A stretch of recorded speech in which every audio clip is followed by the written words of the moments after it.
Ce matin, nous voulons commencer par ce chant qui dit « Il fera ». Est-ce que vous croyez que Dieu est le même? Celui qui a séparé la mer en deux est le même.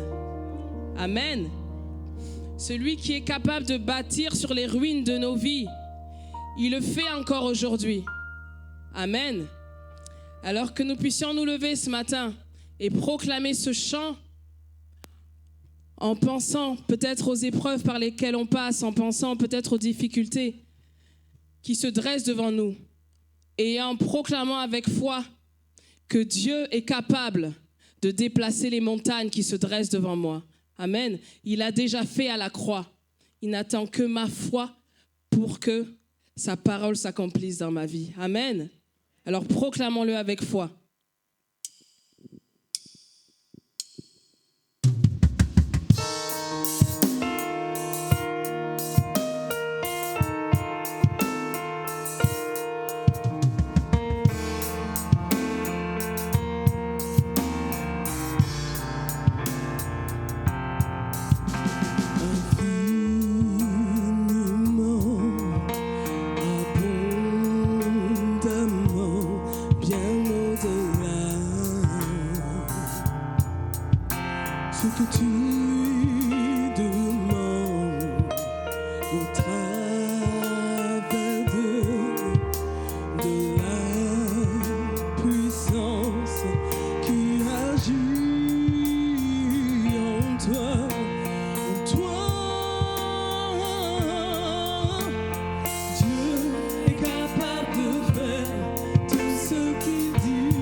Il accomplira toutes ses promesses.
La terre entière est remplie de sa gloire.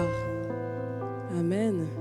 La création tout entière proclame et glorifie le nom de Jésus. Alors ce matin, nous allons proclamer le nom de Jésus.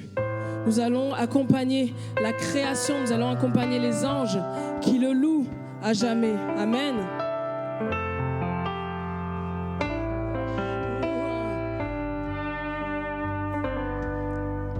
La terre entière est remplie de ta gloire. Les ténèbres s'enfuient à l'écho de ta voix. La création tout entière contemple la splendeur du lion de Juda.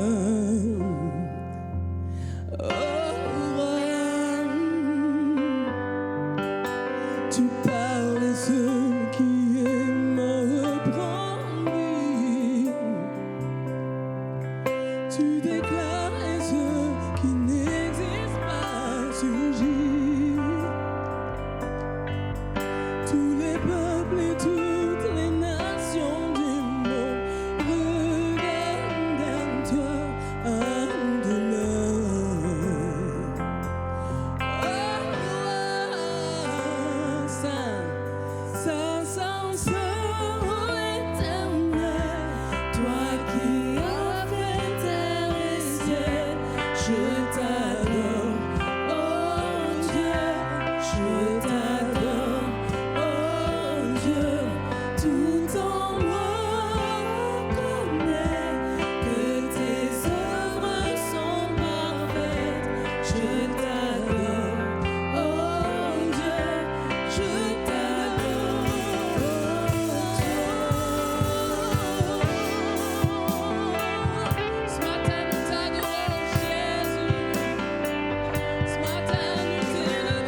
t'adore, oh Dieu, Je t'adore, oh Dieu.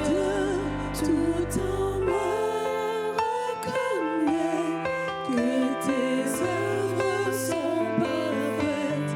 Je t'adore, oh Dieu, Je t'adore,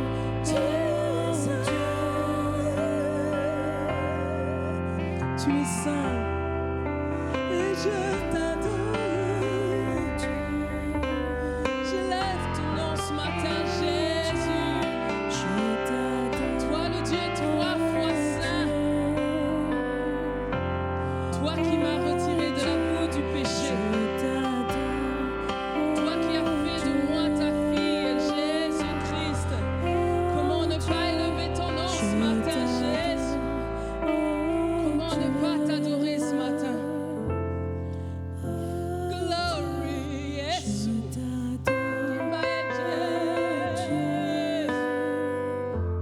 Glory, Jésus.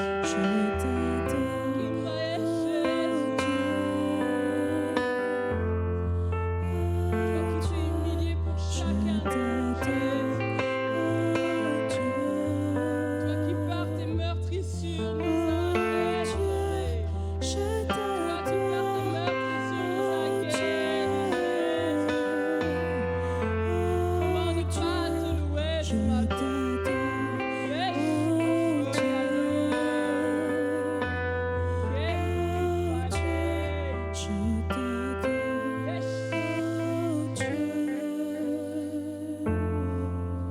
Élève-le ce matin. Proclame sa gloire ce matin. Celui qui nous a devancés dans ce lieu. Celui qui nous honore de sa présence. Bien que nous ne méritions pas sa présence, il nous honore de sa présence. Yeshua, Eli, Kumba Serialo.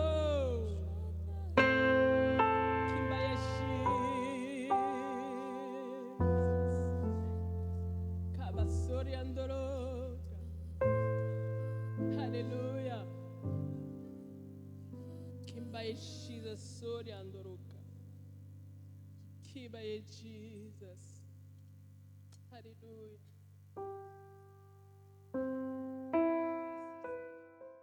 Voilà, ce matin, je suis très heureux d'être parmi vous. J'espère que vous êtes heureux également d'être là, dans la présence du Seigneur. C'est toujours un plaisir d'être là et de pouvoir vivre ces temps ensemble dans la présence de Dieu. Amen. Et le thème que je vous propose ce matin, je l'ai formulé de la manière suivante. Comment Dieu peut agir à travers nos luttes intérieures. Comment Dieu peut agir, voilà, ça s'affiche, merci. Comment Dieu peut agir à travers nos luttes intérieures pour ouvrir une porte. Amen. Et je vous invite à lire un texte avec moi dans le livre de Néhémie, le chapitre 2, du verset 1 à 6. Néhémie 2, verset 1 à 6. Comment Dieu peut agir à travers nos luttes intérieures pour ouvrir une porte. Néhémie 2, verset 1 à 6. Au mois de Nisan, la 20e année du roi Artaxerxès, et comme le vin devant lui, et comme le vin était devant lui, je pris le vin et je l'offris au roi. Jamais je n'avais paru triste en sa présence. Le roi me dit, pourquoi as-tu mauvais visage? Tu n'es pourtant pas malade. Et ce ne peut être qu'un chagrin, de cœur. Je fus saisi d'une grande crainte et je dis au roi, que le roi vive éternellement, comment n'aurais-je pas mauvais visage lorsque la ville où sont les sépulcres de mes pères est détruite et que ses portes sont consumées par le feu? Et le roi me dit, que demandes-tu? Je priai le Dieu des cieux et je répondis au roi, si le roi le trouve bon et si ton serviteur lui est agréable, envoie-moi en Juda vers la ville des sépulcres de mes pères pour que je la rebâtisse. Le roi, auprès duquel la reine était assise, me dit alors, combien ton voyage durera-t-il et quand seras-tu de retour? Et plus au roi de me laisser partir et je lui fixai un temps.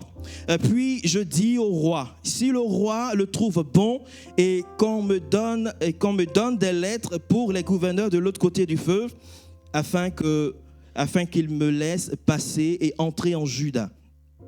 Et une lettre pour Asaph, garde forestier du roi, afin qu'il me fournisse du bois de charpente pour les portes de la citadelle près de la maison, pour la muraille de la ville et pour la maison que j'occuperai.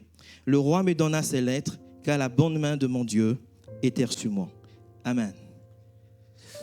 Bien, mes frères et sœurs, je ne sais pas si vous avez fait le même constat que moi. En tout cas, lorsque nous parcourons la Bible, depuis l'Ancien Testament jusqu'au Nouveau Testament, nous pouvons constater que ce n'est pas toujours que Dieu commence son œuvre par des manifestations spectaculaires, par des manifestations visibles. Dans bien des cas, nous pouvons nous rendre compte que les portes que Dieu ouvre sont souvent précédées d'une lutte intérieure, d'un combat intérieur, d'un tiraillement intérieur. Autrement dit, Dieu choisit parfois de commencer son œuvre dans le secret du cœur, au travers d'un combat intérieur, d'un fardeau, au travers d'une tension que personne ne voit, mais que lui, Dieu connaît parfaitement, que lui, Dieu voit. Et ces luttes intérieures sont souvent l'expression d'une œuvre silencieuse de Dieu dans nos cœurs, dans nos vies, dans chacune de nos vies. Ces luttes révèlent que Dieu est déjà à l'œuvre, qu'il est en train de préparer une porte que nous ne voyons pas encore, qui n'est pas encore visible. La porte n'est pas encore là, elle n'est pas encore visible, mais la clé est déjà en train d'être forgée, est déjà en train d'être préparée dans le secret du cœur. La parole de Dieu rappelle ceci dans Philippiens 2, le verset 13, car c'est Dieu qui produit en vous le vouloir et le faire selon son bon plaisir. Amen. Bien-aimés frères et sœurs, la lutte intérieure dont nous parlerons ce matin ne concerne pas le combat entre la chair et l'esprit dans notre être intérieur, tel que décrit en Galates chapitre 5, versets 16 à 26, ou encore en Romains chapitre 7, et aussi Romains, ou en tout cas une bonne partie du chapitre 8 de l'épître de Paul aux Romains. Il sera ce matin question, comme on l'a dit, de ce tiraillement entre ce que nous pouvons ressentir profondément et ce que nous laissons apparaître à l'extérieur. Il arrive des moments, je ne sais pas si ça vous arrive, que des moments où nous sourions à tout le monde, alors que nous pleurons en silence devant Dieu. Est-ce que ça vous arrive parfois? Vous avez un beau sourire devant tout le monde, mais en silence, il y a des pleurs. Des pleurs dans la présence de Dieu. Et comment avez-vous réagi face à cette lutte? Et bien souvent, nous faisons le choix de la cacher. Nous faisons le choix de la dissimuler. Nous affichons un sourire alors que le cœur est lourd. Et nous continuons à servir avec fidélité alors que l'âme est épuisée, l'âme est fatiguée, l'âme est découragée. Lorsqu'on nous demande comment vas-tu mon frère, comment vas-tu ma soeur, oui, tout va bien par la grâce de Dieu. Alors que oui, il y a un combat silencieux qui se joue à l'intérieur de nous. Et la parole de Dieu nous présente justement un homme qui a vécu exactement cette réalité, à savoir ce contraste en ce qui est affiché à l'extérieur et ce que nous pouvons vivre à l'intérieur, ce qui est vécu à l'intérieur. Ces deux réalités n'étant pas toujours en harmonie dans la vie, je crois également de l'enfant de Dieu, du croyant, des croyants que nous sommes. Et cet homme-là se nomme Néhémie. Et comme nous pouvons le voir, en tout cas à partir du texte que nous avons parcouru ensemble ce matin. Et à travers l'histoire de cet homme, nous verrons comment Dieu peut se servir de nos luttes intérieures, de ce tiraillement intérieur, non pas pour nous briser, non pas pour nous détruire, non pas pour nous enfoncer, pour dire non, oui, là maintenant je vais t'enfoncer encore plus bas, non, mais pour nous façonner. Pour nous préparer et ouvrir une porte. Et lorsque Dieu ouvre une porte, nul ne peut fermer cette porte que l'Éternel ouvre. Et ce matin, nous croyons que le Seigneur est avec nous. Amen. Et avant de parler de la lutte intérieure de Néhémie, je voudrais qu'on prenne un instant. Je pense que plusieurs ont sait qui est Néhémie, mais qu'on prenne un instant pour rappeler qui il est, pour mieux comprendre qui il était et dans quel contexte Dieu a placé Néhémie. Et nous savons que le texte que nous venons de parcourir ensemble ce matin se situe dans le contexte du retour des Juifs de l'exil babylonien. Donc là, je ne vais pas m'avancer plus pour ce contexte historique. Il y aurait beaucoup de choses à dire. Et Néhémie, à l'époque, occupait une place très importante à la cour du roi de Perse. la Bible nous dit qu'il était les chansons du roi Artaxerxès. Néhémie 1, verset 1. Chapitre 1, verset 11.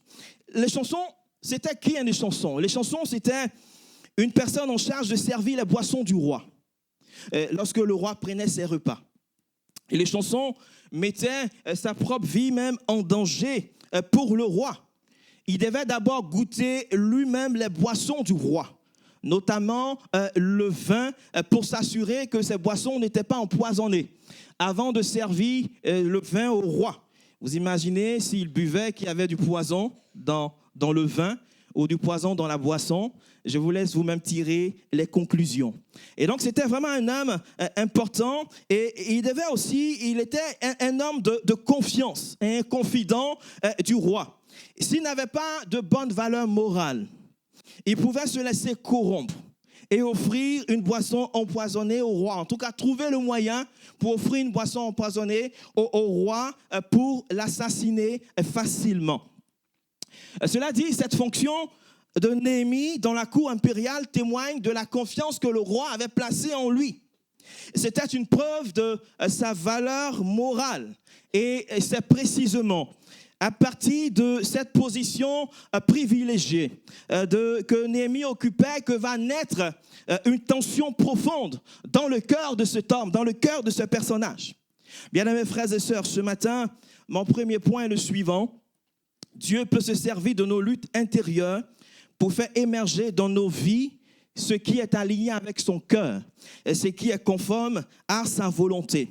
Et dans le cas de Néhémie, ici, la lutte intérieure est née d'un décalage, je pense que vous l'avez très bien compris, d'un décalage entre une situation extérieure privilégiée et un cœur profondément attaché aux choses de Dieu. D'un côté, Néhémie bénéficiait d'une position honorable. Il bénéficiait d'une position stable, d'une position sécurisante. Il était dans un certain confort social. Et d'un autre côté, son cœur était troublé. Son cœur était peiné, attristé par l'état du peuple de Dieu et de Jérusalem. Et ce conflit a pris une forme tangible dans le cœur de Néhémie le jour où, alors que Néhémie se trouvait à Suse, capitale de l'Empire perse, Néhémie a reçu des nouvelles concernant les Juifs revenus de l'exil et de l'état de la ville de Jérusalem. Il est dit que l'un de ses frères, nommé Anani, et également des hommes venus de Jérusalem sont arrivés à Suse. Des hommes venus de Juda sont arrivés à Suse. Et Néhémie s'est approché d'eux et il a demandé des nouvelles, à avoir des nouvelles de Jérusalem et des Juifs revenus de l'exil. Ces nouvelles étaient alarmantes, ces nouvelles étaient décourageantes. Et ces hommes ont dit à Néhémie, écoute Néhémie, les habitants qui sont revenus, ceux qui vivent là à Jérusalem sont dans une grande détresse, sont dans une grande souffrance, dans une grande difficulté. La ville elle-même, elle est en ruine, complètement détruite. Il n'y a pas de muraille pour la protéger. Jérusalem n'est plus réellement une ville. Et lorsque ces nouvelles sont parvenues aux oreilles de Néhémie, lorsqu'il a entendu ces nouvelles-là d'Anani, l'un de ses frères et de ses hommes venus de Juda, il a dit que Néhémie a été profondément bouleversé. Il a été envahi par la tristesse, il a été accablé par la souffrance de Jérusalem et de son peuple. La Bible déclare qu'il s'est assis. Il s'est assis, vous savez, parfois lorsqu'on reçoit comme ça de mauvaises nouvelles, parfois on peut s'asseoir parce que comme s'il n'y avait plus de force dans nos chambres. Et là, comme s'il n'y avait plus de force dans les chambres de Néhémie ce jour-là. Et parfois même avant de nous donner certaines nouvelles, on nous demande est-ce que vous êtes bien assis avant que la nouvelle ne soit livrée, donnée. Et Néhémie, là, lui, il s'est assis lorsqu'il a reçu cette nouvelle. Il s'est mis à pleurer abondamment pendant de nombreux jours. Il était dans le deuil, Néhémie, lorsqu'il a entendu sa nouvelle. Et il ne s'est pas contenté de pleurer, nous dit la parole de Dieu. Il a aussi pris le temps de jeûner, le temps de prier. Il a répandu son cœur devant Dieu. Humainement parlant, j'ai envie de dire que rien n'obligeait un homme de son rang à se soucier d'une ville aussi lointaine qu'il n'avait jamais vue probablement. Il vivait au cœur du palais royal. Il était proche du pouvoir. Il était entouré de confort et de sécurité. Pourquoi se soucier d'une telle ville?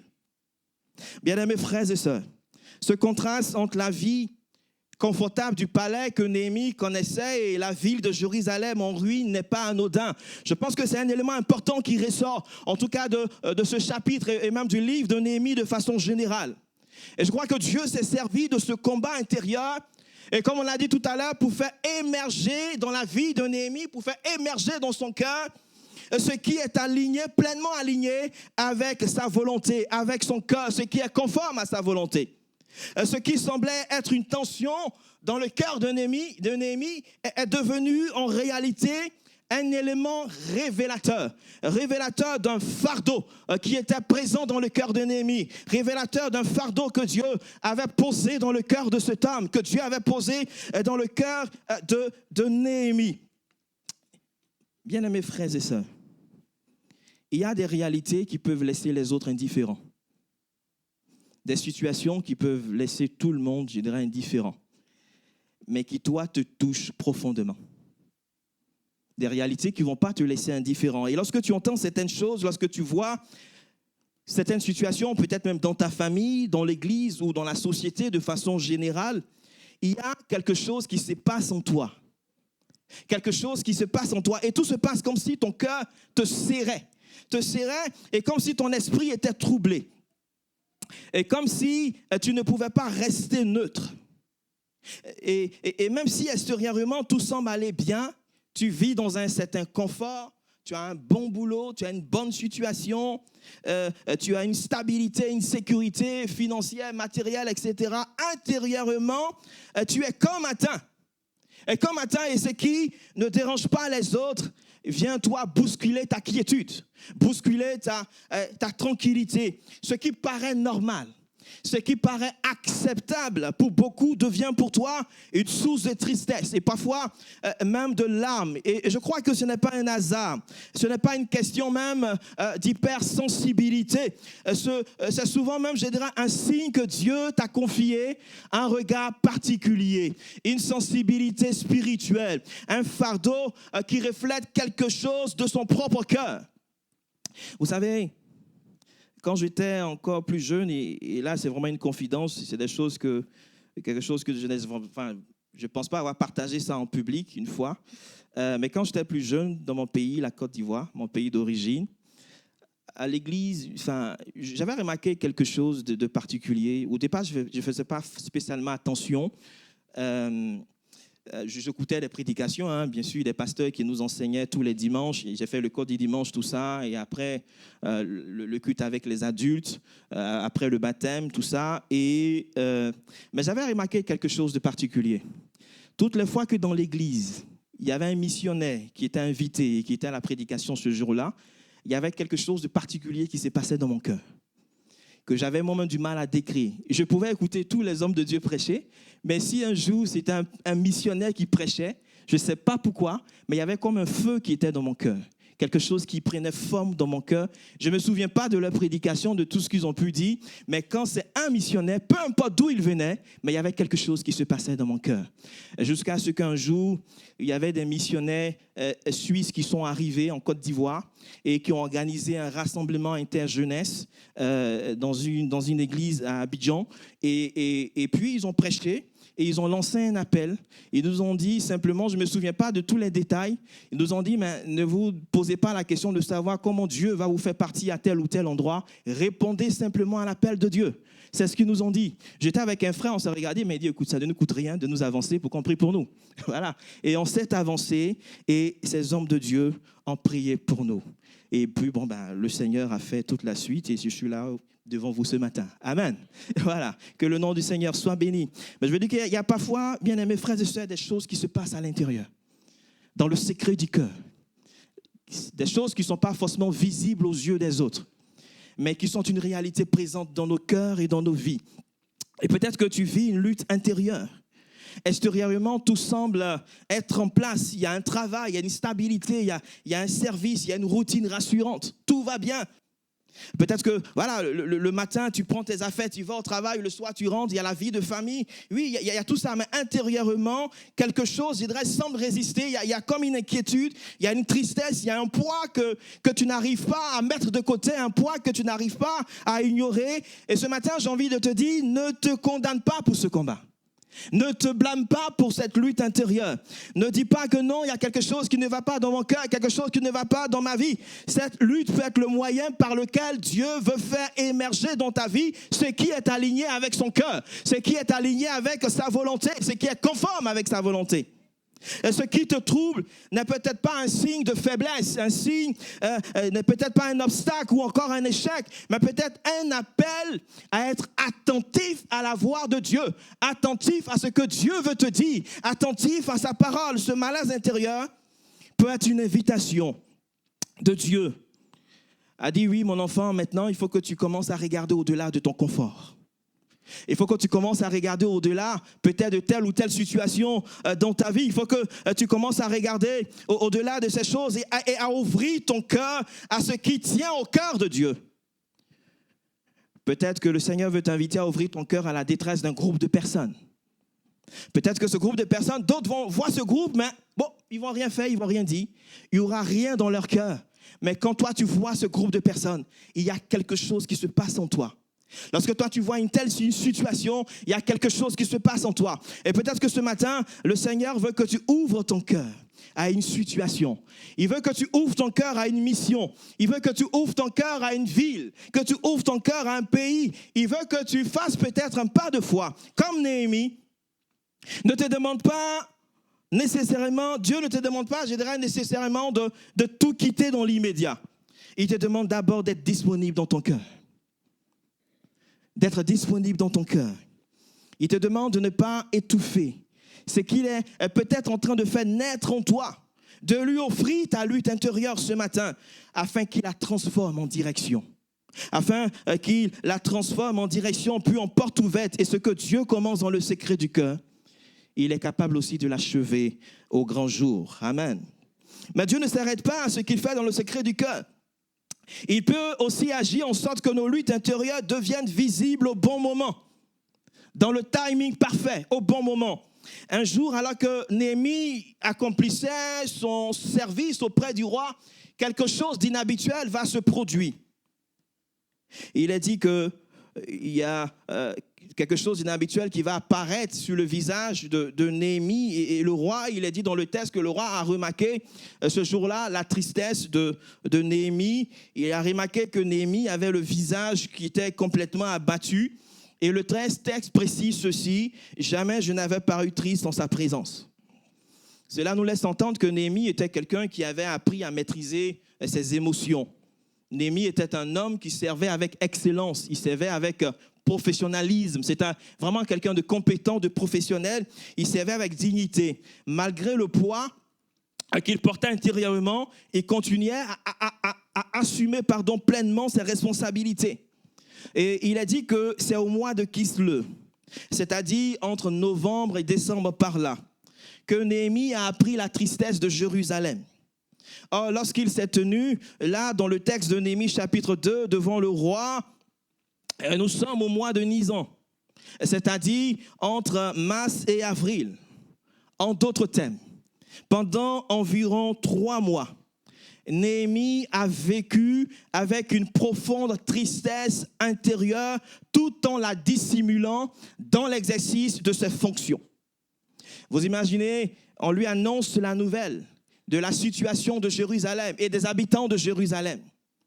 Et là, immédiatement, quelque temps après, il va au travail. 1 semaine, il arrive à dissimuler sa tristesse. 2 semaines passent, 3 semaines, 1 mois. Et peut-être qu'il y a eu des moments où il a eu envie de verser les larmes, mais il allait discrètement dans les toilettes pour verser les larmes. Il s'est bien essuyé le visage, il s'est bien maquillé et tout ça. Il est revenu encore accomplir son service. Et le roi n'a rien remarqué pendant 1 mois, 2 mois, jusqu'au 3e mois. Mais au bout, en tout cas, de cette période, le poids qu'il portait, il y a eu, je dirais à un moment donné, comme un trop-plein dans la vie de Néhémie. Et ce qui était caché dans le cœur a commencé à apparaître sur le visage, a commencé à se lire sur le visage. Il a pu dissimuler sa souffrance intérieure pendant 3 mois. Mais au bout de 3 mois, il y avait ce trop-plein qui a fait que non, ce n'était plus possible pour lui de cacher cette tristesse. Et dans le contexte de l'époque, un fonctionnaire impérial devait paraître joyeux devant le roi. Même si on lui avait annoncé une mauvaise nouvelle le matin, lorsqu'il arrivait au travail, il devait paraître joyeux devant le roi, avec un bon sourire devant le roi tous les jours. Parce que la tristesse pouvait être interprétée comme un signe, comme un manque de loyauté, comme une faute professionnelle, voire même comme une menace. Et c'est pourquoi le roi lui dit « Pourquoi as-tu mauvaise mine? Tu ne me sembles pourtant pas malade. Ce ne peut être qu'un chagrin de cœur. » Néhémie 2, verset 2. Et lorsque Néhémie a réalisé que le roi s'est aperçu de sa tristesse, il a été saisi d'une grande crainte. Humainement parlant, il risquait gros. Le renvoi, le licenciement pour faute professionnelle, pour faute grave, pour parler comme aujourd'hui, la prison, voire même la mort. Il savait que cette lutte intérieure était désormais visible. Il ne pouvait plus la cacher. Il avait tout fait pendant 3 mois pour cacher cette lutte intérieure, mais il ne pouvait plus le faire au bout de 3 mois. Et pourtant, chose remarquable et intéressante dans ce texte, le roi ne l'a pas sanctionné. Le roi ne l'a pas blâmé. Le roi ne l'a pas réprimandé. Le roi ne lui a pas dit, mais hors de ma présence, éloigne-toi de moi. Le roi ne l'a pas écarté, au contraire. Le roi a engagé une conversation personnelle avec lui. Il s'est adressé à Néhémie, non pas comme un simple fonctionnaire, mais comme un homme, comme une personne qui avait besoin d'une attention toute particulière. Et ces événements, bien-aimés frères et sœurs, nous montrent que Dieu peut choisir le bon moment pour rendre visible une lutte intérieure. Non pas dans le but de nous exposer, mais pour ouvrir une porte. Et ce que Néhémie avait porté en silence pendant 3 mois est devenu, au moment voulu par Dieu, au moment permis par Dieu, le point de départ d'un dialogue entre le roi et lui, puis d'une mission. Bien-aimés frères et sœurs, de la même manière que le conflit intérieur de Néhémie, longtemps gardé secret, a fini par devenir visible aux yeux du roi. De la même manière, la tension intérieure, ce combat intérieur, ce tiraillement que tu ressens depuis longtemps est pleinement visible aux yeux du roi des rois, aux yeux du roi céleste, aux yeux du Seigneur des seigneurs. Rien n'échappe à son regard. Il voit tout, il connaît ta situation. Tu ne peux rien lui cacher. Un roi humain a pu se rendre compte de la tristesse de Néhémie. À plus forte raison, celui qui est le créateur de toutes choses, celui qui t'a formé, celui qui t'a façonné, celui qui t'a créé à son image et à sa ressemblance, celui qui s'est révélé un jour à ton cœur et qui t'a appelé à marcher à sa suite. Il te voit, il te connaît par ton nom, il voit la tension intérieure qu'il y a en toi, que tu vis en ce moment. Il voit, il connaît toutes choses. Tu ne peux pas rien lui cacher. Il voit le combat que tu mènes en silence, le tiraillement que tu portes au fond de ton cœur. Il voit ce qui te pèse, il voit ce qui te dérange, il voit ce qui te bouleverse. Il voit ce fardeau que tu portes seul depuis tant de jours, depuis tant de mois, depuis tant d'années. Vous savez, ce jour-là, Néhémie s'est présenté comme il était devant le roi. Comme il était. Il avait pendant 3 mois dissimulé sa tristesse. Mais au bout de 3 mois, c'était trop difficile. Il s'est présenté comme il était, dans la présence du roi. Il aurait pu encore chercher à dissimuler sa tristesse, à sauver les apparences, à porter un masque, à masquer sa douleur. Mais il est venu avec un cœur brisé. Il est venu avec un cœur qui était sans filtre. Il est venu ce jour-là sans façade, comme il était. Il est venu et c'est précisément à partir de ce moment-là que Dieu a commencé à agir. Que Dieu a commencé à agir, à vraiment donner une direction. Et de la même manière, ce matin, tu peux toi aussi t'approcher de Dieu avec tes larmes. Tu peux t'approcher de Dieu avec tes pleurs, avec tes peines, avec tes questions, avec ce qui te fait souffrir. Viens comme tu es, sans crainte. Dieu voit ta tristesse. Il désire te parler personnellement. Il a de bonnes dispositions à ton égard. Il veut agir envers toi avec grâce. Et lorsque Néhémie a demandé, le roi a demandé à Néhémie, pourquoi as-tu mauvaise mine? Néhémie a répondu avec sincérité. Il a répondu avec vérité. Comment n'aurais-je pas un air triste alors que la ville où sont enterrés mes ancêtres est en ruine et que ses portes ont été détruites par le feu? La cause de la tristesse de Néhémie n'était pas personnelle, mais spirituelle. Jérusalem était en ruine. Et bien qu'il n'avait jamais probablement vu cette ville de ses propres yeux. Néhémie était brisé pour un peuple, pour une nation qui ne dirigeait pas, pour une ville qu'il n'habitait pas. Il aurait pu rester dans le confort du palais, mais son cœur battait pour une ville qui était détruite. Bien-aimés frères et sœurs, Dieu utilise parfois nos luttes intérieures pour nous aussi ouvrir nos yeux sur des ruines qu'il veut relever, pour ouvrir nos yeux sur des ruines qu'il veut restaurer, qu'il veut rétablir.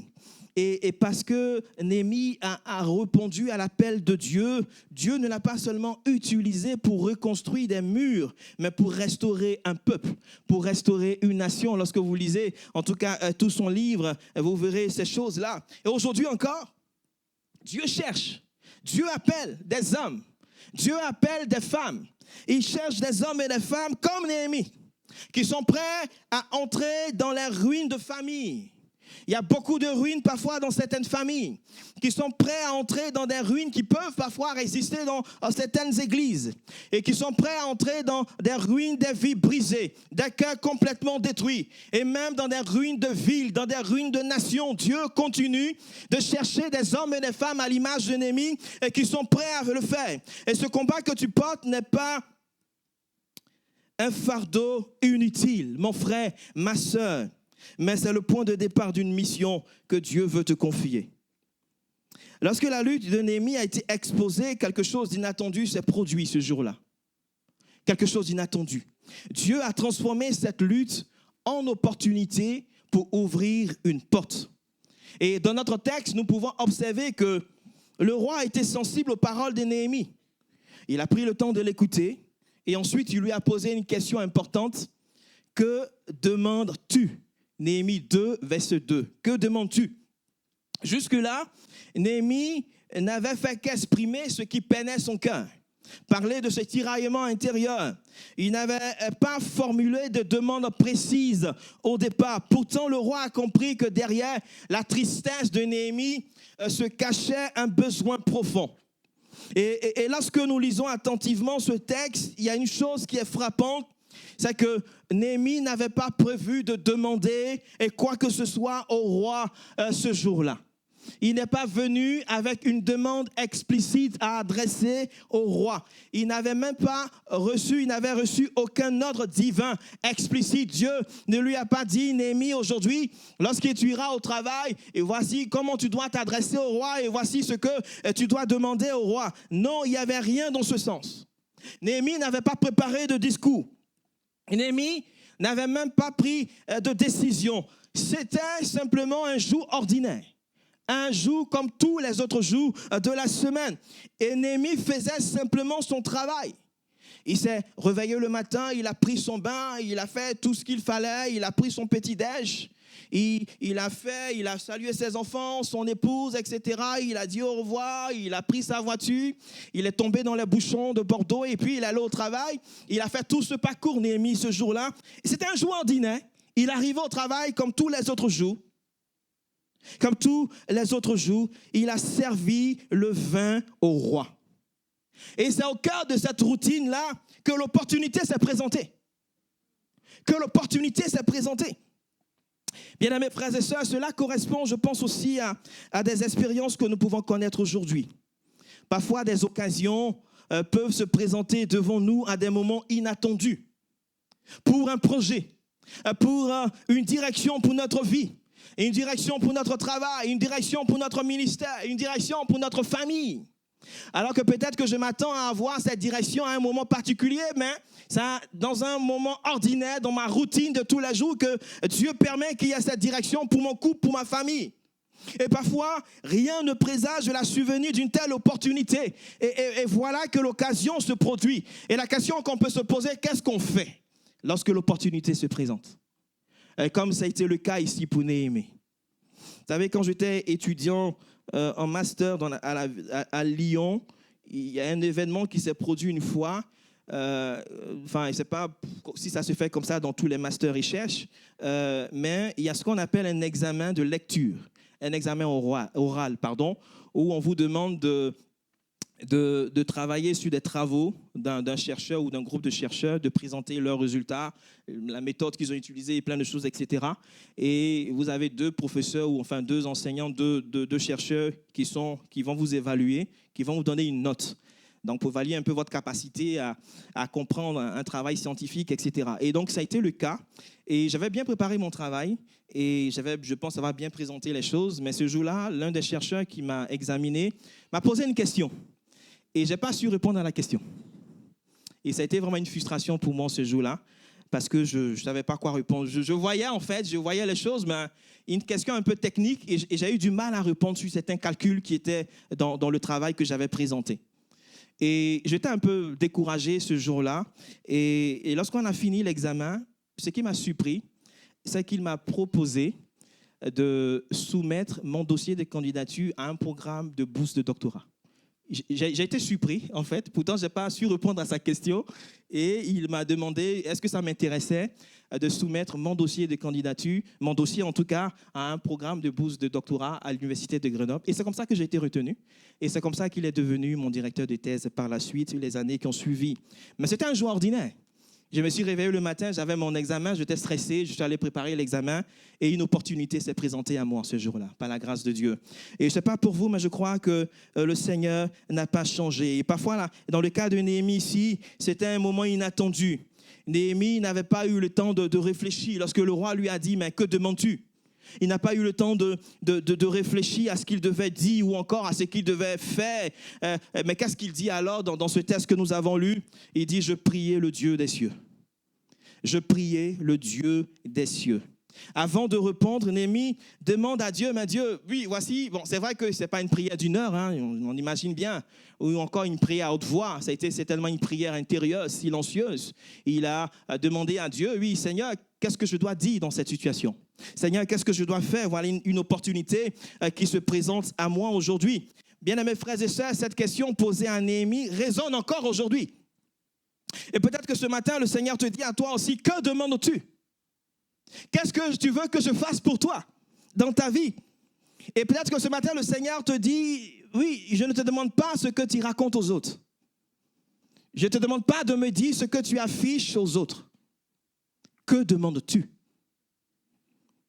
Je ne te demande pas de me dire ce que tu affiches en surface. Je te demande ce matin de me dire ce qui te fait vraiment souffrir.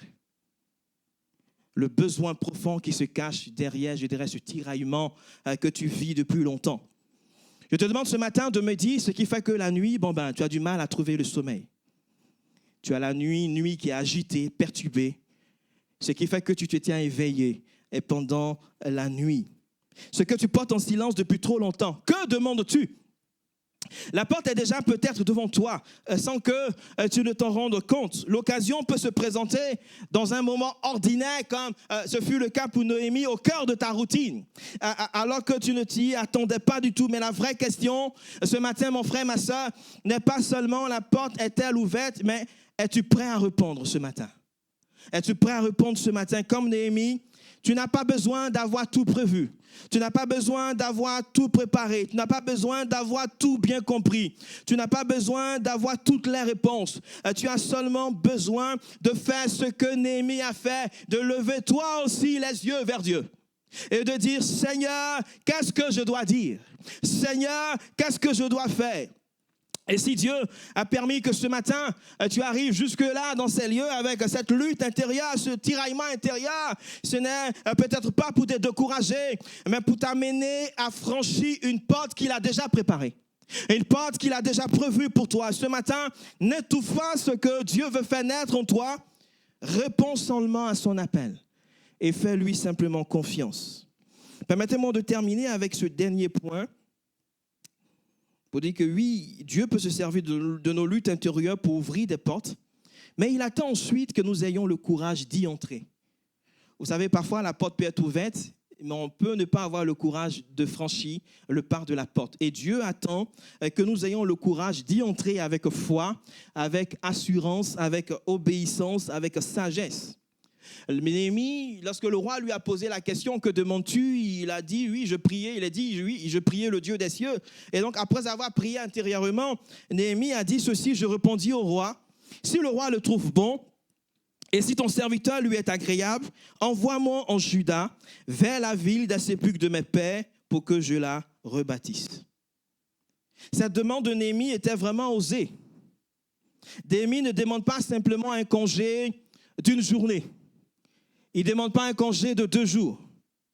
Néhémie ne demande pas ici, oui, roi, donne-moi seulement quelques jours de RTT pour que je parte rebâtir la ville, que je revienne. Non, ce n'est pas ce qu'il fait ici. Mais Néhémie demande des années de congé. Je ne sais pas si vous avez osé faire ça, demander des années de congé à votre employeur. Hein? Des années de congé à votre patron. Mon frère, ma soeur, lorsque Dieu ouvre une porte, il attend parfois que nous osions nommer clairement ce que nous portons de notre cœur. Parfois, on est comme hésitant. Mais Dieu veut qu'on ose nommer clairement les choses. Et ce matin, il veut que tu oses nommer clairement ce qui te fait souffrir. Néhémie n'a pas dit au roi, lorsque le roi lui a posé la question, « Laisse-moi juste aller voir, essayer, et puis je reviens rapidement. » Non. Il a exprimé clairement ce qu'il désirait. Il a fait clairement. Et cela nous enseigne une chose essentielle, c'est que Dieu n'est pas intimidé par la grandeur de nos demandes, lorsque celles-ci sont conformes à sa volonté. Bien-aimés frères et sœurs, ce matin, osons demander à Dieu ce que nous n'avons jamais osé formuler à haute voix. Peut-être que parfois on hésite à formuler des choses à haute voix, mais ce matin, osons le faire. Osons demander cela au Seigneur. Néhémie a osé demander au roi de le laisser partir pour plusieurs années. Et le roi l'a fait. Le roi l'a fait. Et ce matin, je voudrais t'encourager, mon frère, ma soeur, à ne pas regarder à la grandeur de ton besoin. À te dire, oui, mon besoin est tellement grand que, oui, peut-être que je vais déranger Dieu avec ça. Non, mais regarde simplement à la grandeur de celui à qui tu adresses ton besoin, de celui à qui tu exprimes ton besoin ce matin. Regarde à sa grandeur. Et au-delà des années de congé, ce que Néhémie demande au roi, c'est d'être libéré de sa tâche pour une autre fonction. Néhémie demande un déplacement. Et parfois, lorsque nous lisons ce texte-là de Néhémie, nous avons l'impression que Néhémie dit au roi, donne-moi simplement un congé pour que je parte rebâtir ma ville et revenir par la suite. Non. En réalité, Néhémie demande à être transféré. Il demande à quitter une fonction royale prestigieuse. Il était l'un des hommes les plus proches du roi, chargé de lui servir le vin. Et voilà qu'il demande à être envoyé pour reconstruire une ville qui était en ruine. Il reste, c'est vrai, tout de même dans le cadre royal, puisque la Judée était à l'époque sous domination perse. Et c'est un peu comme si Néhémie se trouvait auprès du président, à l'Élysée peut-être, je ne sais pas. Vous pouvez prendre les exemples que vous souhaitez. Et que le président lui demande, mais qu'est-ce que tu veux faire, Néhémie? Qu'est-ce que tu veux faire, cher ami?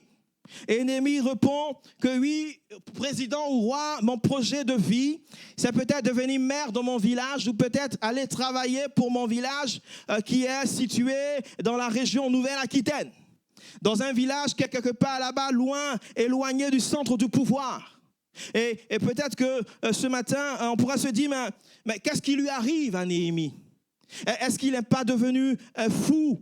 Il a une position importante, il a un bon poste, il a un bon travail, il a un bon job, il est auprès du roi, il vit là dans le confort, il est bien placé. Et pourtant, il fait le choix d'aller dans cette ville qui, du point de vue du roi, ne représente pas grand-chose.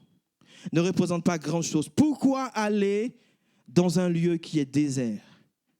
Dans un lieu où il n'y a rien? Même si du point de vue du juif, du point de vue du chrétien aujourd'hui, c'est Jérusalem. Du point de vue de quelqu'un qui n'a pas l'aperçu spirituel, ce n'est pas grand-chose, même s'il s'agit de Jérusalem. On peut imaginer, le roi se dit, mais pourquoi aller dans une telle ville? Une ville où il n'y a que de la poussière. Une ville où il n'y a que des sépulcres qui sont détruits. Pourquoi aller quitter ce poste et aller là-bas? Et la façon dont Néhémie lui-même décrit, la ville n'est pas la plus intéressante. Il dit, la ville où sont les sépulcres de mes pères. Et c'est comme ça que lui-même il présente cette ville. Où sont les sépulcres de mes pères est détruite. Et ses portes sont consumées par le feu. C'est là que je veux aller. C'est dans cette ville-là que je veux aller. Je veux quitter votre présence, ô roi, et me rendre dans cette ville-là. Je vais quitter mon service et me rendre à cet endroit. Bien-aimés frères et sœurs, quand Dieu ouvre une porte, cette porte ne mène pas toujours vers plus de confort. Parfois, on peut s'attendre à ce que ça mène toujours vers plus de confort. Mais ça mène vers plus de sens. Plus de sens pour nous, pour l'œuvre de Dieu, plus de sens pour la gloire de Dieu. Amen. Et l'appel de Dieu peut sembler illogique aux yeux des hommes, peut sembler illogique aux yeux des autres, mais cohérent aux yeux de l'Éternel, aux yeux de Dieu. C'est pourquoi ne méprise pas un lieu, ne méprise pas une tâche, ne méprise pas un service, une responsabilité, parce que cela te semble petit, parce que cela te semble insignifiant, sans valeur, invisible. La Bible nous encourage à ne pas mépriser les faibles commencements, les petits commencements. Amen. Dans Zacharie 4, le verset 10. Et je voudrais terminer avec cette réflexion, peut-être sans aller vraiment en profondeur, parce que le roi demande à Néhémie combien de temps va durer son voyage. Néhémie fixe une durée. Le roi accepte de le laisser partir. Et on peut se rendre compte lorsqu'on lit en tout cas ce récit et qu'on lit aussi Esdras, le langage employé rappelle fortement celui qui est employé également dans le livre d'Esdras. Et je vous laisse le temps peut-être chez vous de lire tranquillement le début de ces deux livres-là. Mais il y a une différence importante qui apparaît entre ces deux hommes, entre ces deux personnages. Esdras, en son temps, avait hésité à demander davantage au roi. Esdras, j'ai envie de dire qu'il avait honte de demander plus que ce que le roi lui avait donné, alors que ici, Néhémie va saisir l'occasion pour demander au roi des lettres, pour demander au roi également du bois. Il va demander plus que ce que le roi lui avait demandé. Il n'a pas demandé la protection, il n'a pas demandé l'armée. Esdras avait parlé, lui, de la protection de Dieu. Néhémie n'avait pas besoin de la protection du roi, mais il avait besoin du matériel. Et il a su saisir cette occasion. Et cette différence ne traduit pas une opposition entre Esdras et Néhémie, mais une sagesse qui est adaptée au contexte. Chacun a agi selon le moment, selon la situation, selon l'opportunité que Dieu a placée devant lui. Bien-aimés frères et sœurs, la sagesse biblique ne s'exprime pas d'une manière rigide, mais la sagesse biblique sait discerner ce qui est juste de demander à Dieu au bon moment, dans le bon timing. Et ce qui va unir profondément Esdras et Néhémie ici, c'est que dans les deux cas, la priorité est donnée à Dieu. Avant de se lancer dans des projets, il y a eu d'abord la prière. Je priais le Dieu des cieux. Avant l'action, il y a eu d'abord la recherche de la sagesse divine. Et lorsque la porte s'est ouverte par la grâce de Dieu, ils ont su saisir cette occasion avec discernement. C'est pourquoi Néhémie a pu conclure, en tout cas le texte que nous avons lu, car la bonne main de mon Dieu était sur moi. Ma prière, c'est que la bonne main de l'Éternel continue d'être sur chacune de nos vies. Oui, il y a eu la reconnaissance de la présence de Dieu, la reconnaissance de l'intervention de Dieu qui était un élément fondamental dans la confiance qui caractérisait aussi bien Esdras que Néhémie. Que le Seigneur nous bénisse. Nous allons fermer nos yeux, courber nos fronts et peut-être qu'on pourrait se tenir debout un instant, si vous le pouvez, si vous le souhaitez, pour prier ensemble ce matin le Seigneur, pour réclamer son secours. Et peut-être que ce matin, tu réalises que tu portes toi aussi une lutte intérieure depuis longtemps, depuis très longtemps. Il y a un sourire que tu affiches aux autres devant tout le monde, mais en silence, dans le secret. Il y a des pleurs, il y a des larmes, d'abondantes larmes que tu verses devant le Seigneur. Il y a un tiraillement que tu n'as jamais vraiment nommé. Et peut-être que ce matin, tu es arrivé là, ici, aujourd'hui, avec ce tiraillement intérieur, ce combat intérieur. Il y a une tristesse qui est là, qui est discrète dans ton cœur. Il y a un fardeau que tu continues à porter en silence tout en servant fidèlement. Tout en servant fidèlement dans la sécurité, tout en servant dans l'accueil, tu souris, tu accueilles, mais il y a ce fardeau intérieur, il y a ce tiraillement intérieur qui est là. Comme Néhémie, extérieurement, tout semble être en ordre, mais intérieurement, il y a une lutte, il y a un combat, il y a un poids. Et si cette lutte n'était pas en soi un problème, mais le point de départ de ce que Dieu veut faire dans ta vie, Le point de départ d'une œuvre merveilleuse que Dieu veut réaliser dans ta vie. Le point de départ d'une porte que Dieu veut ouvrir pour toi ce matin, pour toi dans ta famille, pour toi ce matin que Dieu veut faire à travers toi. Comme Néhémie, Dieu ne commence pas toujours par ouvrir une porte qui est visible aux yeux des hommes. Il commence souvent par toucher le cœur, par façonner le cœur, par travailler le cœur. Et peut-être que tu te poses simplement une question, que Dieu te pose, ce matin une question. Que demandes-tu, mon fils, ma fille? Il te dit ce matin, ce n'est pas nécessaire de me dire ce que tu dis aux autres. Ce n'est pas nécessaire de me dire ce matin ce que tu affiches aux autres, mais ce que tu portes vraiment au fond de ton cœur. Ce matin, si tu reconnais qu'il y a une lutte intérieure dans ton cœur, que tu n'as jamais vraiment déposé au Seigneur, déposé devant Dieu, je veux ce matin t'encourager à ne plus cacher cette lutte intérieure, à ne plus la dissimuler. Mais ce matin, viens la déposer simplement au trône de la grâce. Viens déposer cette lutte ce matin au trône de la grâce, au pied de la croix. Et ouvre ton cœur au Seigneur ce matin. Ce matin, je veux t'encourager, mon frère, ma soeur, à ne pas repartir chez toi comme tu es arrivé ce matin. Ne garde pas ce combat pour toi. Oui, Seigneur, ce matin, j'ai besoin que tu te serves de ces luttes intérieures pour faire émerger dans mon cœur, émerger dans ma vie ce qui est aligné avec ton cœur, ce qui est conforme à ta volonté ce matin. On a besoin peut-être de crier à Dieu. Peut-être que tu ne vois pas encore quelle porte Dieu veut ouvrir. Tu n'as aucune visibilité sur ton lendemain, sur l'avenir. Mais comme Néhémie, tu peux dire intérieurement, Seigneur, tu vois ce que je porte. Seigneur, ce matin, je veux te l'offrir. Je veux te l'apporter, Seigneur, ce matin. J'ai besoin, Seigneur, que tu parles à mon cœur. J'ai besoin, Seigneur, ce matin, que tu me conduises. Ce matin, faisons ce choix simple mais profond de ne plus étouffer ce que Dieu fait naître en nous, mais de lui confier ces choses-là, afin qu'il se serve de nos luttes intérieures pour faire émerger ce qui est conforme à sa volonté, pour les transformer en direction, pour les transformer en opportunités inattendues, pour les transformer en portes ouvertes que lui, le Seigneur, est capable de placer devant nous. Seigneur, ce matin, on veut te remettre nos luttes intérieures. Seigneur, oui, ce matin, on veut que tu ouvres une porte que toi seul peux ouvrir. Peut-être une porte de salut pour quelqu'un ce matin. Une porte de restauration, une porte de guérison, une porte de délivrance, Seigneur. Une porte surnaturelle que toi seul, Seigneur, est capable d'ouvrir. Et peut-être que ce matin, le Seigneur veut dire à quelqu'un, j'ai mis devant toi une porte ouverte que personne ne peut fermer. Que personne ne peut fermer. Parce que tu as peu de force, parce que tu es faible, parce que tu as peu de puissance. Le Seigneur te dit ce matin, j'ai mis devant toi une porte ouverte que personne ne peut fermer. Parce que tu as gardé ma parole et que tu n'as pas renié mon nom. Seigneur, ce matin, nous voulons bénir ton beau nom. Ce nom qui est élevé au-dessus de tout nom. Seigneur, je veux prier pour mon frère, pour ma sœur qui ce matin se reconnaît en Néhémie. Qui vit ce tiraillement intérieur, ce combat intérieur, Seigneur. Alors qu'il affiche un sourire, Seigneur, devant tout le monde. Mais en silence, Seigneur, il y a des pleurs, il y a des cris, notre Dieu. Seigneur, peut-être que ce matin, tu veux, à partir, Seigneur, de ce combat intérieur, faire émerger, Seigneur, quelque chose qui est conforme à ta volonté. Notre Dieu, pour ensuite ouvrir une porte, notre Dieu, pour la gloire de ton nom. Je te prie, Seigneur, ce matin, d'encourager mon frère et ma sœur. Alors que ce matin, Seigneur, il fait le choix de ne plus étouffer, Seigneur, ce tiraillement. Bien au contraire, de le présenter à toi en toute sincérité. Comme Néhémie, Seigneur, mon frère, ma soeur, ce matin s'approche de toi comme il est, notre Dieu.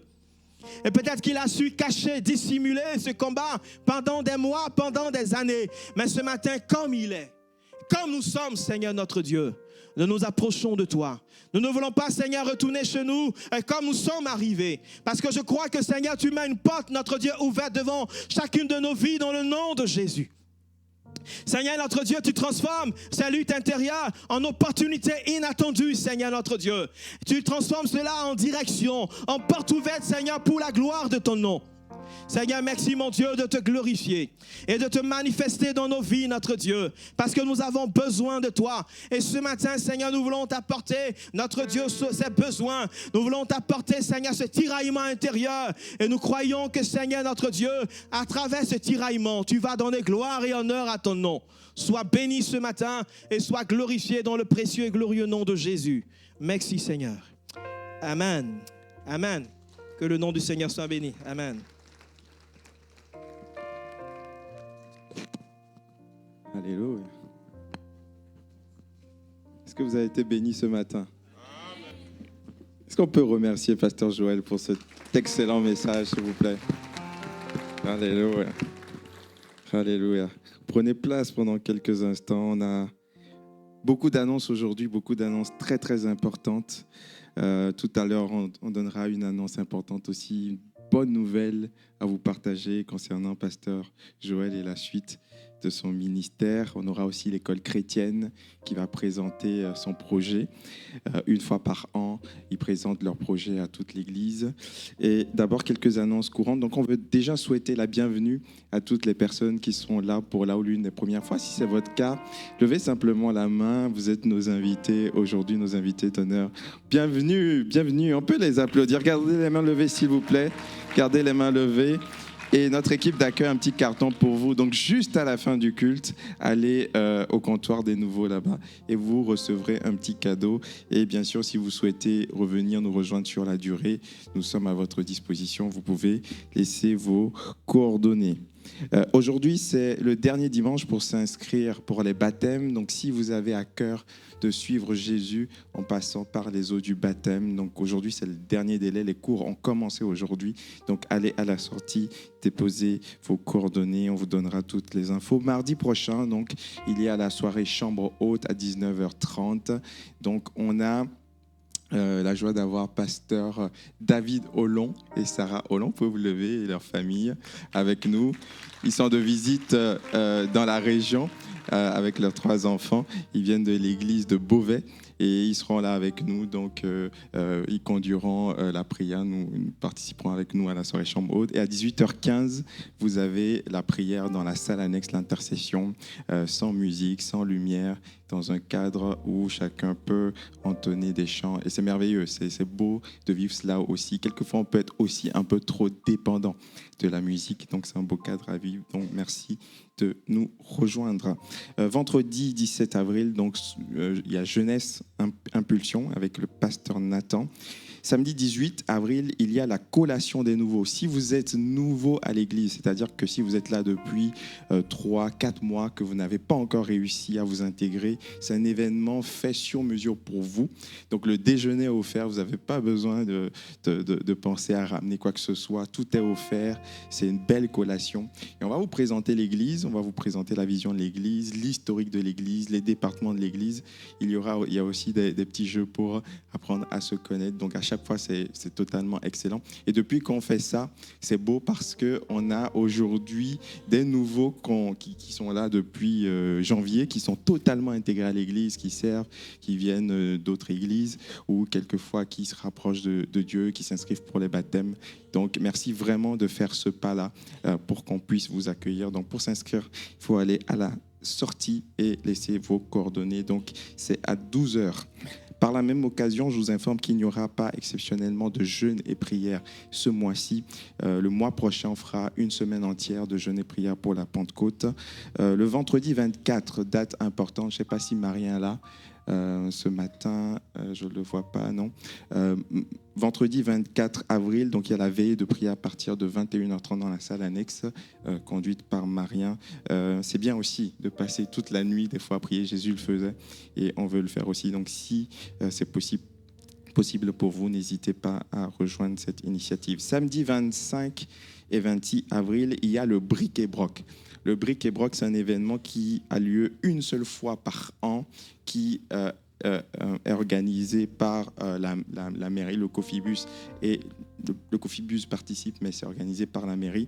Donc, il y a des stands qui seront disposés à l'entrée de l'église et un peu partout pour vendre, je vais y arriver ce matin, vendre des produits destinés à la solidarité. Donc, tous les bénéfices sont destinés à aider des personnes en difficulté. Pour cela, il y a besoin de bénévoles. Il y a besoin de bénévoles le vendredi 24 entre 9h et 14h et le samedi et dimanche de 7h30 à 19h. Donc, c'est une grosse organisation et il y a besoin d'une 50aine de bénévoles par jour. Pour l'instant, ils sont à 20 bénévoles. Donc, merci de considérer si cela est possible pour vous d'aller leur donner un coup de main. Peut-être Elisabeth, tu peux lever la main là où tu es, Elisabeth le tourneur. Voilà, on peut l'applaudir à toute l'équipe avec avec Bernard, ils font un très très beau travail. Donc voilà, merci d'aller les rejoindre à la sortie pour plus d'infos. Tous les départements donc, de l'Église recrutent. Si vous avez à cœur de servir dans un département ou un autre, vous êtes les bienvenus. Vous pouvez aller à l'accueil. Les offrandes, on ne fait pas passer de tronc, mais vous avez la possibilité de contribuer, si vous le souhaitez, en donnant soit par virement, donc le RIB est affiché via le QR code si vous avez le temps de le flasher.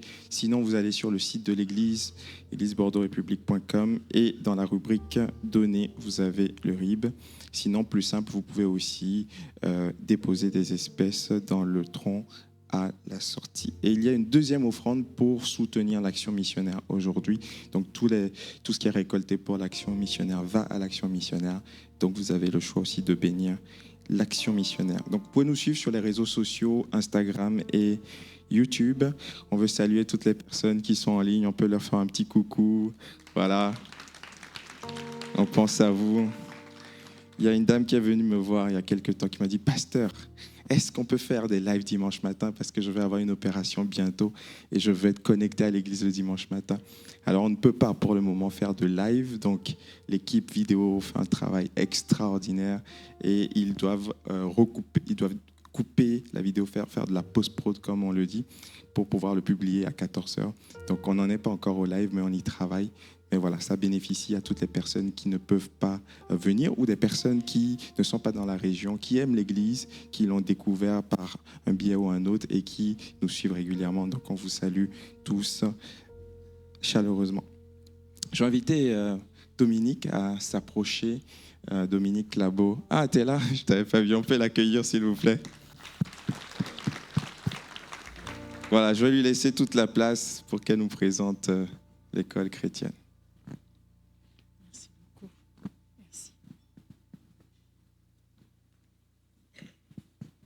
Bonjour à tous.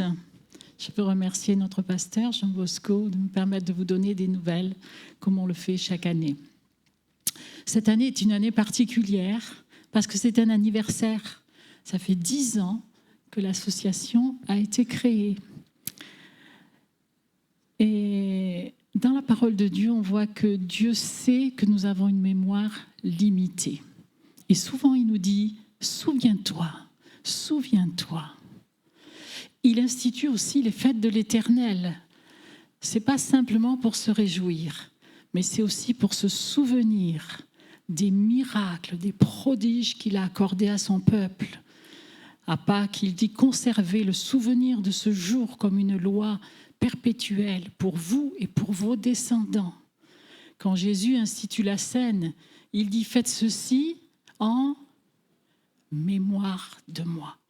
Donc on se rend compte que Dieu aime que l'on se souvienne. Alors pour terminer cette introduction, je vous lis juste un verset de Deutéronome. « Seulement prends garde à toi et veille attentivement sur ton âme tous les jours de ta vie, de peur que tu n'oublies les choses que tes yeux ont vues et qu'elles sortent de ton cœur. Enseigne-les à tes enfants et aux enfants de tes enfants. » Et il dit un peu plus loin, quand tu es à la maison, quand tu es en voyage, le matin, quand tu te lèves, le soir, quand tu te couches. Donc, c'est quelque chose qui est récurrent. Alors, je vais donc regarder un peu dans le rétroviseur pour voir ce qui s'est passé en 2016. C'est au printemps 2016 que des frères et sœurs de cette assemblée ont ressenti la nécessité d'ouvrir une école chrétienne dans la région de Bordeaux. Une école qui véhicule les bonnes valeurs pour les enfants. Et ils ont créé l'association Enfance et Éducation. Il y avait Aurélie Maurice, pour ceux qui l'ont connue, Elisabeth Roland, encore avec nous, Rachel Le Filâtre, la maman de Anne-Laure, Joël Pernaud, le pasteur Emmanuel Avril et d'autres chrétiens de Bordeaux-Ouest, la famille Gallès et Jean-Paul Christian. Ils ont bien préparé le travail, ils ont mis toute leur énergie, envisagé plusieurs possibilités. Mais le problème du local restait crucial. C'était une difficulté majeure. Avec mon mari, nous sommes arrivés à l'église de Bordeaux en début 2017. bien que pour ma part, j'ai été baptisée en 1973 ici. C'est à la fin de cette année qu'Emmanuel Avril m'a demandé si je voulais intégrer le conseil d'administration, ayant participé en 1986 à l'ouverture du Collège Daniel en Alsace. J'ai donc rejoint cette équipe. Mais à la fin de l'année 2019, comme la situation n'évoluait pas, j'ai crié au Seigneur. Mais que fait-on ? Et là, le Seigneur a placé sur mon cœur une pensée qui me remplissait de joie et qui devenait pressante par le Saint-Esprit. Ouvrir une école intergénérationnelle où des aînés pourraient partager avec les élèves certains moments de vie, des expériences, des savoir-faire, des sorties, etc. Avec le conseil d'administration, malgré notre prudence pour avancer dans ce projet et sa réalisation, le Seigneur a ouvert des portes de façon miraculeuse. Il a permis que début mars 2020, juste avant le confinement, le maire de Bordeaux de l'époque demande à venir à l'église un dimanche accompagné d'adjoints. Je ne sais pas si certains se rappellent de cette journée, pour faire connaissance avec les évangéliques. C'était du jamais vu à Bordeaux. On n'a jamais vu un maire venir nous rencontrer. À la fin du culte, nous nous sommes réunis dans la salle annexe avec des responsables d'activité et le pasteur. Au cours de son intervention, le maire a demandé si l'Église avait des projets. Après un moment d'hésitation, poussé par le Seigneur, je lui présente ce projet d'école intergénérationnelle avec le problème du local. Très intéressé, il me pose beaucoup de questions et conclut en disant « Je vous propose une réunion de travail à la mairie de Bordeaux en septembre 2020. » Une conseillère en prend note. J'étais stupéfaite de cette proposition. C'était un premier miracle. Puis les élections municipales, en plein Covid, n'ont lieu qu'en juin 2020. Et là, à la surprise générale, le maire n'est pas réélu. Tout s'effondre pour nous. Je ne comprends pas. Les mois qui suivirent, c'est une catastrophe. C'est le confinement, impossibilité de se voir, de se réunir, paralysie de l'association. Les enfants sont même confinés à la maison. C'est les parents qui se transforment en enseignants. Enfin, on ne sait pas où on va. Alors, ouvrir une école. En 2021, je m'apprête à proposer la dissolution de l'association à M. Avril. Et là, deuxième miracle, je reçois un mail de la conseillère départementale de ce canton avec qui nous avions échangé nos cartes de visite lors de cette rencontre avec le maire et qui me dit « Madame Clabaud, je me souviens de votre projet et je vous propose qu'on se rencontre à nouveau pour savoir où vous en êtes. » Quelle ne fut pas ma stupéfaction. Je passe sur les détails. Elle nous a rencontrés avec son binôme dans la salle annexe et nous ont demandé de préparer un projet écrit, un budget prévisionnel sur 5 ans et des plans de la structure souhaitée. Nous nous sommes mis à l'ouvrage et c'est au printemps 2022 que nous avons présenté notre dossier, accompagné d'une vidéo. Ils l'ont apprécié et validé et nous ont fait la proposition de le présenter à 9 maires de leur famille politique. Mais vous savez qu'il y en a un qui ne dort pas, c'est l'ennemi. Il ne veut pas que ces choses se mettent en place. 2022, c'est la déclaration de la guerre en Ukraine. Il faut accueillir de nombreux réfugiés, il faut les loger, il y a l'alphabétisation mise en place, etc. Les mairies sont surbookées. En juillet 2022, ce sont les incendies sur le bassin. Je ne sais pas si vous vous rappelez. Et là encore, des familles à reloger. Enfin, pour les mairies, c'est beaucoup, beaucoup de travail. Bref, les maires sont occupés. Et ce n'est que fin 2022 que le maire de Sainte-Eulalie, intéressé par notre projet, nous donne un rendez-vous et nous fait une proposition. 2023 passe, les délais sont longs, les projets de la mairie évoluent lentement et nous arrivons en 2024. En ce début d'année, un de nos partenaires chrétiens me dit « Dominique, c'est long ce projet à mettre en œuvre. Il faut que l'école ouvre en septembre 2024. Demandez au maire de vous louer des locaux en attendant une construction. » C'est donc au printemps 2024, après avoir fait cette demande au maire, qu'il nous propose de louer à partir de septembre 2024 pour une année un bâtiment qui hébergeait une salle de sport pour des seniors, une salle remplie de machines. C'était encore un miracle. Il faut alors préparer un dossier d'ouverture d'établissement scolaire pour le rectorat. Pas un dossier facile. Il faut trouver un dirigeant d'établissement, parce que la personne qui était susceptible de prendre la direction s'était désistée. Et il faut faire des travaux pour aménager ce bâtiment en école. On voyait des défis, il y en avait. Que de défis. J'ai eu les clés du bâtiment fin juillet. Et nous pouvions commencer les travaux. Il nous restait 1 mois. Et pendant 3 mois, 4 administrations différentes pouvaient encore s'opposer à l'ouverture de notre école. On appelle ça un délai d'opposition. À partir du moment où notre dossier est déclaré complet, c'est-à-dire depuis début juin 2024, il y avait 3 mois où 4 administrations pouvaient nous dire non, nous on s'oppose à l'ouverture de cette école. Donc il y avait cette épée de Damoclès. Alors je me suis dit, mais est-ce qu'il faut engager les travaux ? Il nous restait 1 mois avant la rentrée scolaire. Là, j'ai un peu paniqué, je ne vous cache pas, parce que je me suis dit, si j'engage les frères et sœurs, si on engage des finances, et puis qu'on reçoit une lettre, vous ne pouvez pas ouvrir, mais qu'est-ce qu'on va faire ? Et puis là, j'ai chassé le doute. J'ai dit, Seigneur, tu as ouvert tellement de portes, tu as fait tellement de miracles, alors on y va, on continue avec toi. Et c'est ce que l'on a fait. Pendant ce mois d'août 2024, l'école était une vraie ruche. On y travaillait du lundi au samedi sous la chaleur. Les frères roumains, à qui nous prêtons les locaux, après le 17 août, sont venus transformer les douches en sanitaires pour les enfants. Quel travail, vous auriez vu ce chantier. Mais la joie était toujours sur les visages quand on quittait le chantier, heureux d'avoir participé à l'œuvre de Dieu. Le 2 septembre 2024, nous avons pu ouvrir l'école avec une enseignante, 5 enfants, des bénévoles qui nous ont aidés pour le ménage, la pause méridienne, le moment où les enfants déjeunent, le périscolaire, et un service civique nous a rejoints en mars 2025. Une belle inauguration a eu lieu en octobre 2024 en présence de plusieurs pasteurs, du maire de Sainte-Eulalie et de la conseillère départementale. C'était un très beau moment de convivialité. Environ 60 personnes. On en attendait 40, on était une 60aine. Et un très beau buffet nous a été offert. Au mois de mars 2025, nous avons été inspectés par les services du rectorat, tant sur le plan de la pédagogie, la progression des élèves, que sur le bâtiment concernant la sécurité. Notre rapport a été très satisfaisant. Merci Seigneur. Nous avons eu l'occasion de fêter Pâques 2025 et la fête de fin d'année en juin 2025 avec des aînés de l'église Momentum. De beaux moments de partage. Cette année, nous avons accueilli en septembre 2025 9 enfants. Un a déménagé en décembre, mais un nouveau est rentré en janvier 2026. Un enfant qui a quelques difficultés d'attention, mais son orthophoniste a dit qu'il a fait d'énormes progrès depuis qu'il est à l'école Horizon. De plus, il a appris à prier et il chante des cantiques à la maison. Il vient d'une famille inconvertie. C'est encourageant.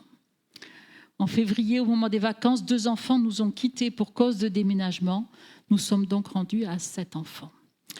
Je voudrais pour terminer remercier tous ceux qui nous soutiennent dans la prière, que ce soit à la maison ou dans les réunions de prière, dans les Zooms que nous organisons tous les 2 mois, et financièrement, soit régulièrement, soit ponctuellement. Nous avons des frères et sœurs qui nous soutiennent régulièrement. Sans cette aide, nous ne pouvons assumer nos charges financières puisque le nombre d'enfants est insuffisant. Vous connaissez aussi notre projet en cours, acheter un terrain, on en a déjà parlé dans cette église, un terrain de 2400 m² pour construire l'école. Nous avons jusqu'à la fin de l'année pour récolter ce montant de 200 000 €. Nous avons déjà atteint la moitié de la somme, plus les frais de notaire.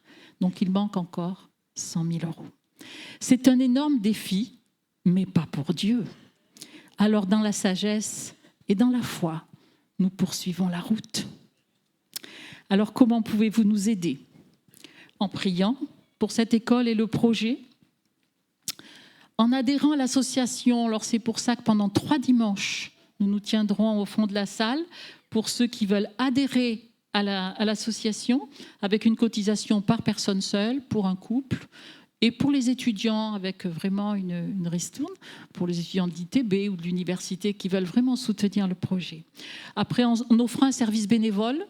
Alors je sais qu'on en demande aussi dans l'église, mais si certains habitent sur la rive droite et veulent nous aider, soit dans les travaux, l'entretien, le ménage, les pauses méridiennes, la communication, le jardinage. Vous pouvez nous aider également en faisant un don ponctuel ou un engagement régulier ou une participation quand il y a une 5e offrande. 2 fois par an, il y a un 5e dimanche et là, il y a une offrande qui nous est réservée. Et puis la dernière chose, c'est en achetant des gâteaux. Vous savez qu'on organise 2 fois par an une vente de gâteaux et la prochaine aura lieu dimanche prochain sur le parking. Voilà, donc nous vous remercions pour toutes ces participations. Les enfants qui passent par l'école Horizon sont bénis. Ils commencent la journée par un chant de remerciement ou de louange à Dieu, puis apprennent un verset par semaine, par cœur, et les enfants qui le désirent adressent une prière au Seigneur. Notre désir, c'est que cette école puisse accueillir d'autres enfants qui entendront parler du Sauveur. Pour finir, je vous laisse ce verset prononcé par Moïse au peuple. « L'Éternel, votre Dieu, qui marche devant vous, combattra lui-même pour vous, selon tout ce qu'il a fait pour vous sous vos yeux en Égypte, puis au désert, où tu as vu que l'Éternel, ton Dieu, t'a porté comme un homme porte son fils, pendant toute la route que vous avez faite, jusqu'à votre arrivée en ce lieu. » Amen. Amen. Je te prie de rester quelques secondes. On aimerait prier pour toi. Pasteur Joël va prier pour toi. Tu fais une œuvre courageuse, non sans défi. Et on veut prier pour toi ainsi qu'Alain et toute l'équipe. Est-ce qu'on peut se lever, toute l'équipe qui sert là-bas? Est-ce qu'on peut se lever et tendre la main vers eux, s'il vous plaît? Oui, Seigneur, ce matin, nous voulons encore te rendre grâce, notre Dieu, notre Père. Comme Dominique l'a si bien rappelé, on veut d'abord te remercier, Seigneur, pour ta fidélité. Alors que notre Dieu, ce projet était sur le point d'être enterré, tu as permis, notre Dieu, qu'il ressuscite, notre Dieu. Éternel, il y a eu, notre Dieu, beaucoup d'étapes, notre Dieu, qui ont été franchies. Notre Dieu, un chemin, notre Dieu, notre Père, qui a été parcouru jusqu'à présent. Et Seigneur, notre Dieu, effectivement, en regardant en arrière, nous ne pouvons que te dire, Seigneur, merci. Merci parce que tu as été bon, tu as été fidèle, notre Dieu. Et merci, notre Dieu, encore pour tout ce qui est à venir. Tu vois, notre Dieu, c'est un défi énorme. Notre Dieu, notre Père, tu vois, notre Dieu, l'achat de ce terrain, les moyens, notre Dieu. Donc, il faut, Seigneur, notre Dieu, pour cette acquisition, notre Dieu, et ensuite pour la construction, pour tout ce qui va suivre, notre Dieu. Tu vois ce besoin également en termes de ressources humaines, notre Dieu, pour aider, pour travailler, Seigneur. Ce besoin d'avoir également plus d'enfants inscrits à cette école, notre Dieu. Et Seigneur, nous voulons remettre tout entre tes mains. Nous croyons que notre Dieu, tu n'es pas limité et qu'encore aujourd'hui, tu es capable d'agir. Merci pour les moyens aussi bien matériels, notre Dieu, financiers, humains auxquels tu pourvois, notre Dieu. Merci pour Dominique, pour le conseil d'administration de cette association, pour tous ceux qui aident déjà d'une manière ou d'une autre. Merci de leur renouveler dans leur force. Que ta bonne main, Seigneur, continue d'être sur leur vie dans le nom de Jésus. Merci, notre Dieu, pour ce que tu as déjà fait et merci, Seigneur, pour ce que tu feras encore. À toi soit toute la gloire et l'honneur au nom de Jésus. Amen. Amen, amen. Voilà, vous pourrez prendre place, vous pourrez rejoindre Dominique à la sortie avec un stand. On va encore demander votre patience quelques minutes. On a une nouvelle très importante à vous annoncer. Une bonne nouvelle avec Pasteur Joël. Il y a quelque temps, vous avez dit que Pasteur Joël, malheureusement, nous quittait cet été, mais la destination n'était pas précisée. Alors, elle était connue, mais elle n'était pas précisée parce qu'il fallait résoudre certains points. Donc, tout à l'heure, je reviendrai sur l'historique. On va vous donner le maximum d'éléments parce que j'ai compris que si on ne donne pas des éléments, on peut interpréter les choses. Donc, on va tout vous dire. Est-ce que tu veux leur annoncer, Pasteur Joël? Oui, merci bien. Voilà, comme on l'avait annoncé au mois de novembre, mon départ de l'église Bordeaux République pour cet été. Mais la destination, à ce moment, n'avait pas été précisée encore. Donc, il y avait des choses déjà qui bouillaient dans mon cœur fortement. Et donc, mais il fallait, je dirais, avoir aussi des validations de la région, aussi de la mission intérieure, parce que c'était une orientation, je dirais, tout à fait nouvelle, différente de ce qu'on peut voir. Parce que quand on quitte une église, on part prendre une autre église qui est déjà établie. Mais nous, on a eu à cœur, en tout cas, d'implanter une nouvelle église. Voilà. Et ce travail, comme vous le savez bien, a démarré quand il y a eu le pasteur Avril. Donc, c'était d'abord des soirées d'évangélisation dans la ville de Longon. Et depuis fin janvier, on a démarré aussi des cultes. Donc, c'est la raison pour laquelle on ne me voit pas aussi très souvent depuis lors à l'église de Bordeaux, puisqu'on fait désormais les cultes un dimanche sur deux, là-bas à Longon. Donc, en fait, comme c'est une nouvelle implantation et que, bon, voilà, il y avait pas mal de choses, il fallait voir avec la pastorale régionale qu'elle donne son accord. Donc, par la grâce de Dieu, il y a eu un vote début mars. Et le oui l'a emporté majoritairement. Et ça a été aussi vraiment un encouragement pour nous d'aller plus loin. Donc la mission intérieure également qui nous accompagne et qui a validé aussi le projet. On a été au congrès donc fin mars. Et puis bon, là où en tout cas on entérine, on valide tout ce qui a été décidé. Donc là on a passé toutes ces étapes et on est maintenant en mesure de vous annoncer officiellement que ma prochaine destination ce sera Longon dans le cadre d'une implantation. Voilà. Alléluia. Est-ce qu'on peut acclamer le Seigneur, s'il vous plaît? Alléluia. Alléluia. Alors, on n'a pas de photo. Peut-être qu'on la mettra la prochaine fois pour que vous voyez. Alors, j'ai toujours été authentique depuis le début, donc je vais tout dire. Je vais tout dire. Tout, vous saurez tout, sans tabou. Quand je suis arrivé cet été, on a une discussion avec Pasteur Joël et même Pasteur Emmanuel m'avait parlé de Longon.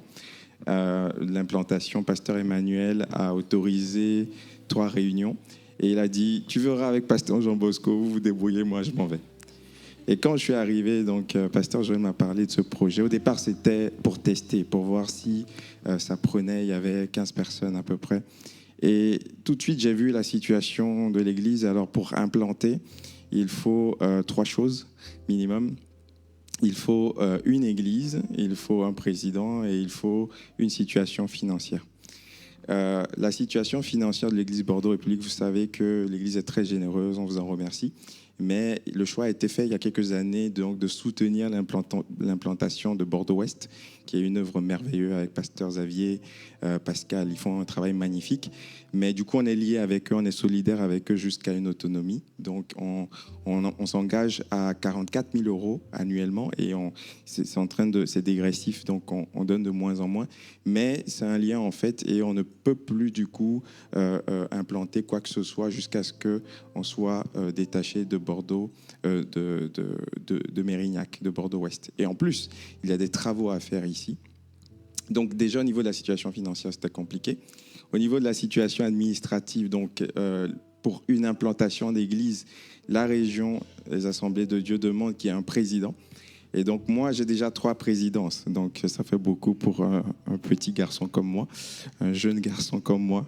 Même si j'ai 38 ans, je commence à avoir des cheveux blancs, mais ça fait beaucoup. La présidence de Bordeaux République, la présidence de Bordeaux-Ouest et la présidence de Pauillac. Et vous savez, le président, il est responsable même s'il ne dirige pas. C'est-à-dire que si quelque chose se passe à Pauillac, heureusement, ça n'arrive pas souvent, c'est moi qui peux être engagé. Donc, c'est impossible de prendre une 4e présidence.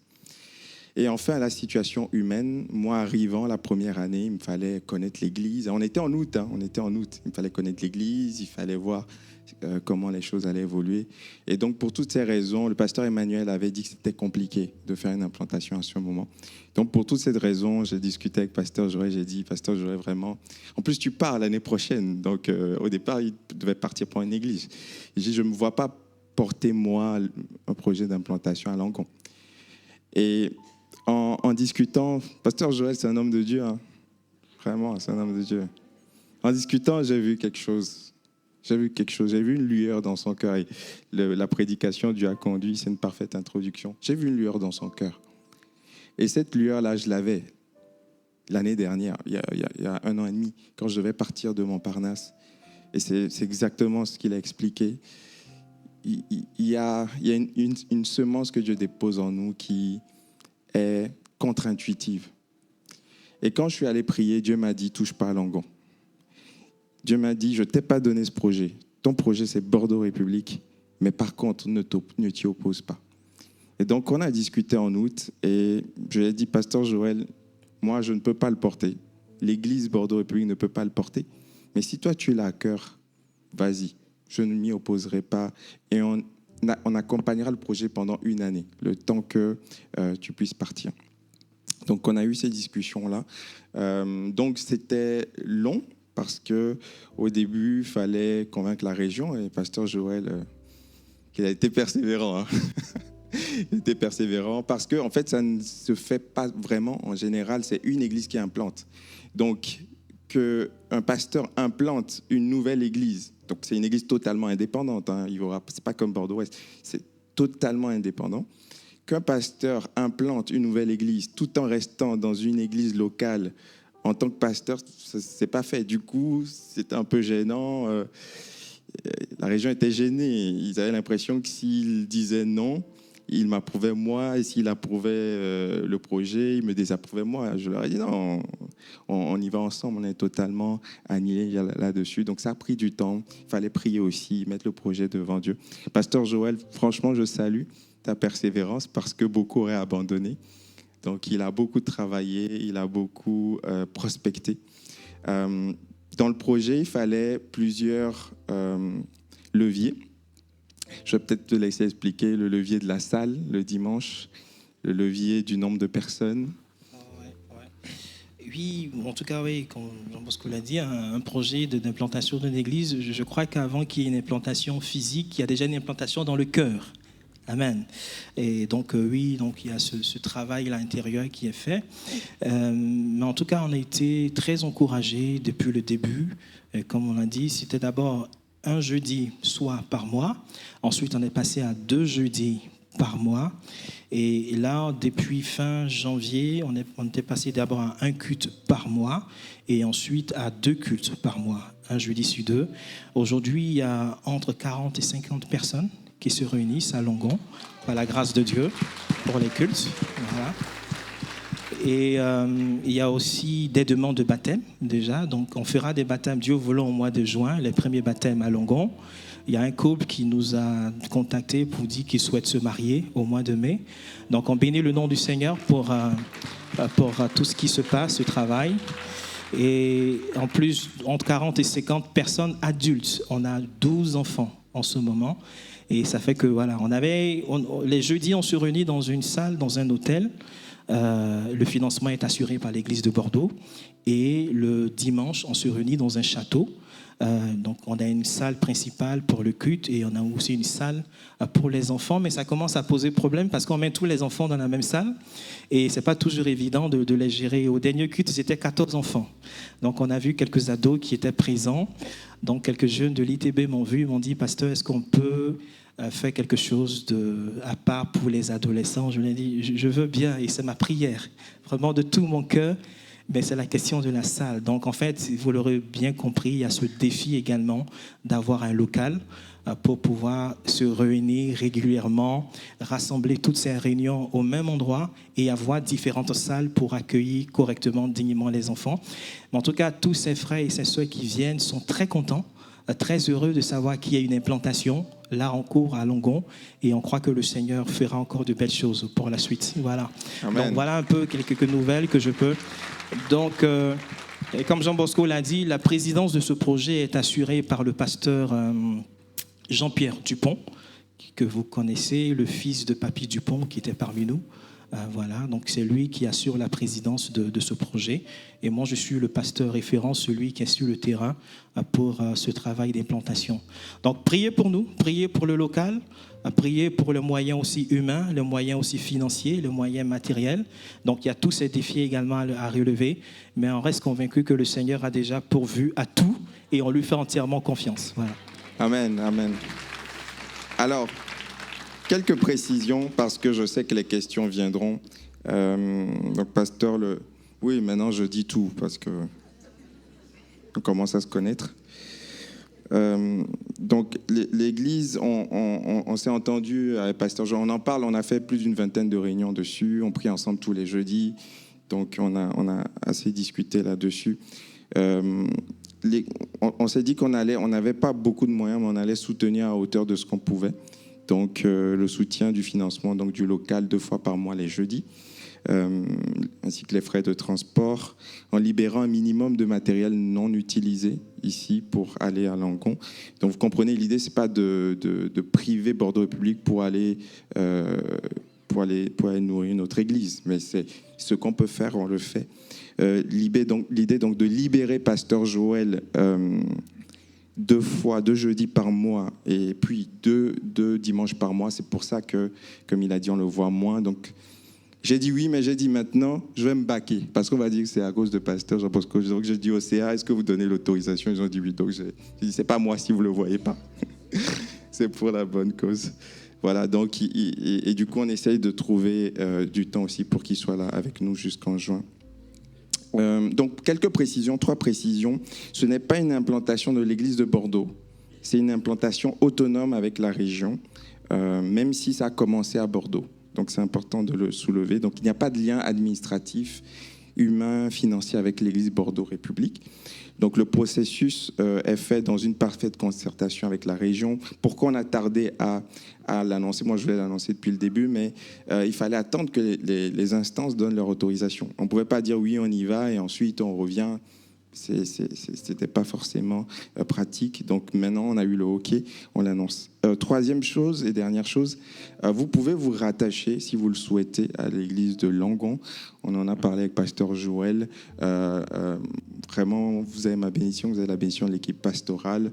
Si vous êtes proche de Langon, il n'y a aucun souci. On est pour le royaume de Dieu. C'est les wagons de même train. Quelqu'un peut dire amen à ça? Voilà. Donc, il n'y a pas de souci, mais il faut que ce soit bien fait. Il faut que ce soit bien fait. Donc, si quelqu'un veut se rattacher, il faut en parler à Pasteur Joël. On en parle. Pourquoi? Parce qu'il y a aussi le phénomène de personnes qui circulent. Oh, je suis un coup là, un coup là. Et une implantation, ça demande. Donc, il y a besoin de savoir qui est à Langon. Donc, si vous souhaitez vous détacher, vraiment aucune culpabilité. Vous n'abandonnez pas votre assemblée. Vous y allez, mais par contre, il faut choisir. Ce qui va être très difficile, et ce qu'on a dit, c'est les personnes qui vont aller un coup là, un coup là, parce que du coup, c'est difficile de tenir une église sur la durée quand les gens sont là la moitié du temps. Voilà, donc à part cela, voilà, on souhaite vraiment le meilleur pour cette église de Langon qui s'implante. Avec le CA, au moment opportun, on verra tout ce qu'on peut faire pour aider à notre niveau. Aujourd'hui, il y a quelques personnes, quelques moyens humains qui ont été dégagés, mais très limités, hein. On en discute souvent, très limités, pour aller aider à la louange ponctuellement. Donc, on verra ce qu'on peut faire, en tout cas, sans déstabiliser l'Église. Mais vraiment, si vous êtes proche de Langon, ça fera du bien à Pasteur Joël, s'il peut avoir quelques personnes de confiance qu'il aide. OK? On va se lever, on va prier ensemble pour ce beau projet. Pasteur, oui, pardon. Oui, juste une dernière chose, oui, pour dire également que oui, la région a été impliquée, mais aussi la mission intérieure. Donc, elle est un organe des Assemblées de Dieu qui supervise tout ce qui est projet d'implantation, avec qui on travaille également.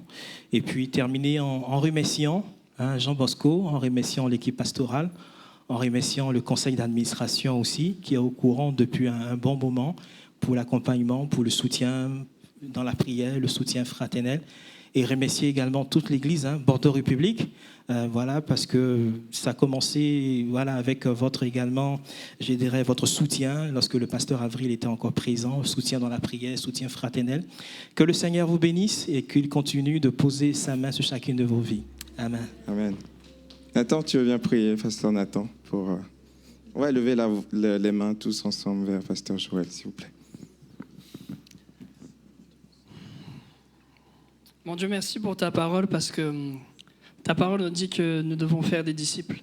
Et c'est ce que tu as donné justement dans le cœur de Joël, de pasteur Joël. Alors Seigneur, que tu puisses l'accompagner, que tu puisses accompagner aussi sa famille, mon Dieu.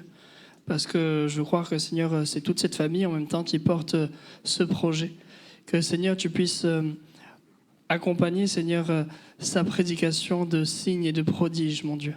Que Seigneur, il y ait des choses puissantes qui puissent se passer dans cette église. Que Seigneur, il y ait des personnes qui puissent se poser des questions et qui puissent se dire, mais qu'est-ce qui se passe là-bas? J'ai envie d'aller voir. Il y a bien plus que de la lumière. Il y a un Dieu vivant qui console, qui guérit et qui relève. Seigneur, que tu puisses bénir toutes les personnes qui vont participer aussi à cette œuvre, qui vont y participer, que ce soit avec des moyens humains, des moyens financiers ou quoi que ce soit, mon Dieu.